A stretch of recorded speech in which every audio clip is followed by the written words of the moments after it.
На територијата на целата држава се укинуваат ковид мерките за заштита што досега беа во важност. Одлука за ова донела владата на последната седница, со што престанува да важи обврската за задолжително носење заштитна маска, со исклучок на здравствените домови, аптеките, јавниот превоз и центрите за нега на стари лица и лица со посебни потреби.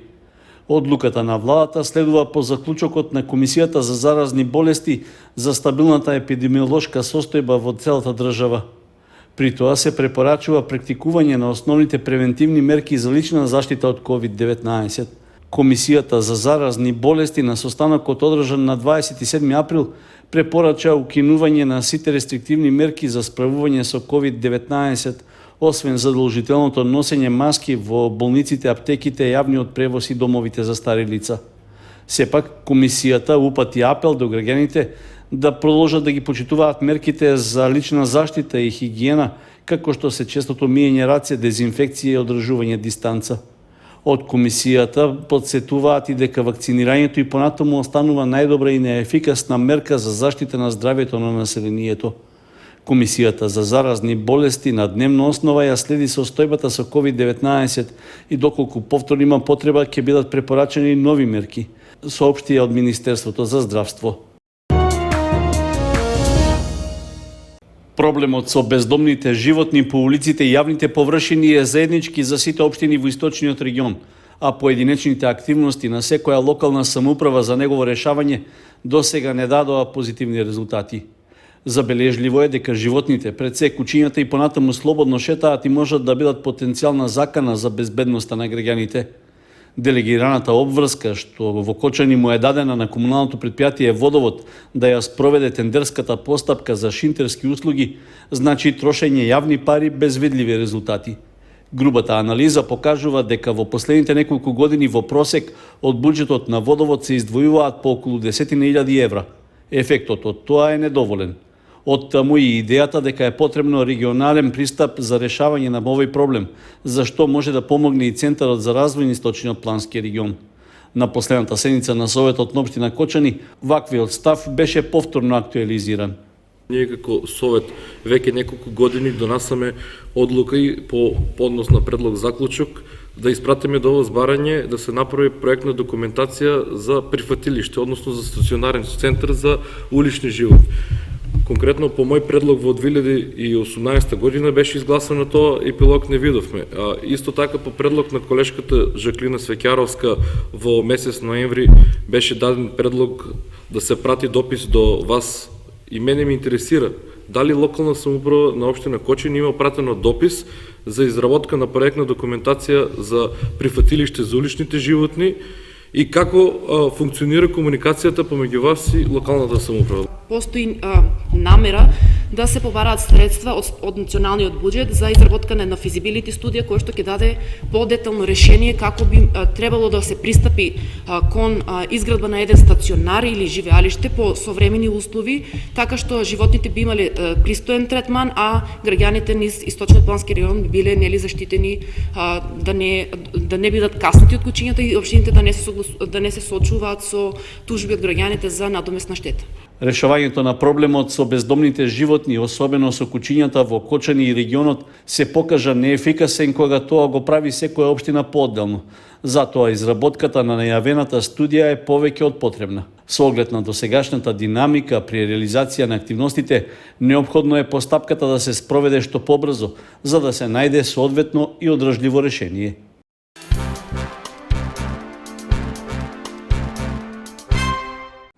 Локалната самоуправа на Кочани е партнер општина на проектот на USAID за зајакнување на капацитетите за искористување на ресурсите. Поради тоа се приклучува и кон кампањата Мојот данок за мојата општина. Едукативната кампања е со цел да ја информира јавноста дека плаќањето на данокот на имот е должност на секој граѓанин кој што е даночен обврзник, но истовремено и придонес на поединецот за градење подобра иднина во општината. Доколку граѓанинот поседува имот во одредена општина, тогаш автоматски е и даночен обврзник со законско право на даночното решение за неговиот имот, но и законска обврска и лична должност на времено да го подмирува данокот. Секој граѓанин како даночен обврзник треба да биде информиран дека со навремено подмирување на данокот на имот го полни директно општинскиот буџет преку кој се реализираат сите планирани јавни и инфраструктурни проекти. Со тоа, секој граѓанин лично и придонесува за развојот на општината, која во иднина може да добие градинки, игралишта, улици, училишта, ново јавно осветлување како и паркови, еколошки проекти и проекти за економски развој. Кампањата "Мојот данок за мојата општина" има за цел да придонесе кон навремено и прецизно информирање на даночните обврзници за сите права и обврски, како и за правата и обврските на општината што се поврзани со данокот на имот. Според просекот од изминатиот неколкугодишен период, годишно во Кочани се изготвуваат над 10.000 решенија за данок на имот за физички лица и нешто повеќе од 2.000 решенија за комунална такса, односно фирмарина. Исто така за правните лица се изготвуваат и над 200 решенија за данок на имот. Општина Кочани информира дека решенијата за данок на имот за 2022 година се веќе навремено доставени до сите даночни обврзници. Шаховскиот клуб Кочани беше домаќин и организатор на првиот меморијален турнир Тодор Милосиев Тошо, што се одржа во чест на неговиот долгогодишен председател и тренер, кој почина минатата година како последица од COVID-19. На турнирот учествуваа 16 шахисти, кои одиграа 7 кола по швајцарски систем на надпреварување. Првото место и победничкиот пехар го освои искусниот Гоце Ѓоргиев, додека второто место му припадна на Гоце Стојчев. Трето пласиран беше Митко Петрушев. Покрај дипломите и пехарите за тројцата најдобри, организаторот им додели парични награди на 7-годишниот Матеј Диванисов како најмлад учесник и на 4-кратната државна првенка и учесничка на Европското и светско првенство во шах Јована Давидкова, која беше единствената шахистка на турнирот. После се да му подајаме некоја почест на долгогодишниот играч Тодор Милосиев, председател на шаковскиот клуб. Организираме го овај меморијален турнир во чест на него. Кочани е бил секогаш врво на шахов у Македонија. Ние сме биле второ, трето место, тука се движехме. На година беме и прво место на Македонија. И нината потешко иде. Младите сега си зема со компјутери, со таблети, со мобилни телефони и тоа е поинтересно. Шаков не е толку интересен. Али пак се најде некои што се залюбени у шаков, што да се настави традицијата. Како увертира на меморијалниот турнир се одржа и младински шаховски надпревар, на кој настапија 6 најмлади членови на клубот, како и гостинот Емануел Ангеловски по потекло од Кочани, кој живее и учи во Швајцарија и членува во шаховскиот клуб Цирих Зебах. Впечатоци за својот поранешен шаховски учител и тренер искажа и младата шампионка Јована Давидкова. Прво почна да ме тренира да Тошо Милосиев и он ме научи да играм шах. И он ми кажа прво да отидам на првиот турнир што бев на првенство во Струга и таму освоив прво место до вечините и така почнав да играм и понатаму. Меморијалниот шаховски турнир Тодор Милосиев Тошо се одржа под покровителство на општина Кочани, а од Кочанскиот шаховски клуб најавија дека тој ќе стане традиционален со тенденција да добие и меѓународен карактер.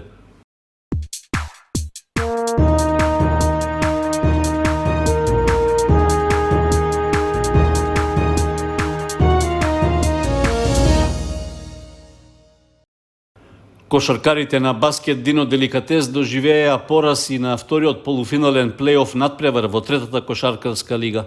На домашен терен во спортската сала Сашо Лазарев Чапо, тие загубија со 80-87 од екипата на Работнички 2018 од Скопје. Иако во поголемиот дел од надпреварот играта беше изедначена, нашите момчиња имаа реални шанси да извојуваат победа и да изборат трет надпревар. Сепак во последната четвртина со неколку грешки им дозволија на гостите да направат тешко достижна предност и го загубија надпреварот. Средбата со Работнички потсети на деновите кога кошаркарските надпревари беа спортски празник во Кочани, па салата беше исполнета со публика која за цело време им даваше подршка на младите кошаркари. Сепак се чини дека тие прегореа под психолошкиот притисок и преголемата желба за успех, со што не успеа да обезбедат пласман во втората кошаркарска лига. И покрај се, екипата на баскет Дино Деликатес заслужува искрени честитки за успехот што го постигна и за враќањето на надежта дека кошарката во Кочани има добра иднина. Најдобри поединци во нашиот тим беа Илиев и Филипов со по 18 погодоци, Лазарев 13, Крушарев 12, Крстов постигна 8, Дзамбов 7, а Коцев 4 поени.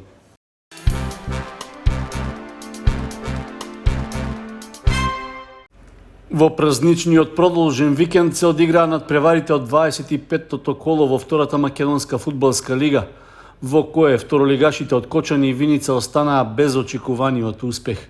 Фудбалерите на Осогово од гостувањето во Гевгелија против Кожув се вратија без бодови, откако средбата заврши со минимална победа на домашните со 1:0.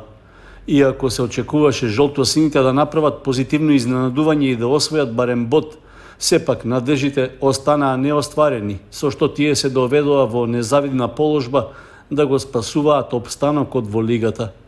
Првото полувреме заврши без голови, иако се чинеше дека намерата да се биде без пораз ќе биде остварена, сепак во 72-та минута домашниот играч Петров постигна погодок за Кожув и му ги донесе 3 бода на својот тим. Со поразот, Осогово и понатаму останува на досега освоените 27 бода, по 3 помалку од Пехчево и Детонит, со што се најде на 8-та позиција и многу тешки изгледи во последните 2 кола да се избори за задржување на второлигашкиот статус. Во предпоследното коло на домашен терен идниот викенд, Осогово ќе го дочека директниот конкурент Детонит, а во последното коло ќе гостува на предпоследната екипа на Братство од Битолско Житоше. Неповолен резултат во ова коло имаше и за Виничка Слога, која на надпреварот со Каменица Саса во Виница освои само бод играјќи без голови. Со тоа по подолг период ја загуби лидерската позиција на табелата и сериозно ги намали шансите за пласман во повисок ранг. Со 3 голови на домашен терен против Беласица, Прилепска победа се искачи на првата позиција, така што Виничкиот второлигаш со 55 бода се најде веднаш зад неа.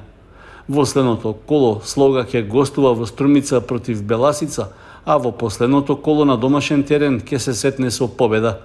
Токму ваквиот распоред до крајот на првенството ќе отежне намерата на виничани за влез во прволигашкото друштво.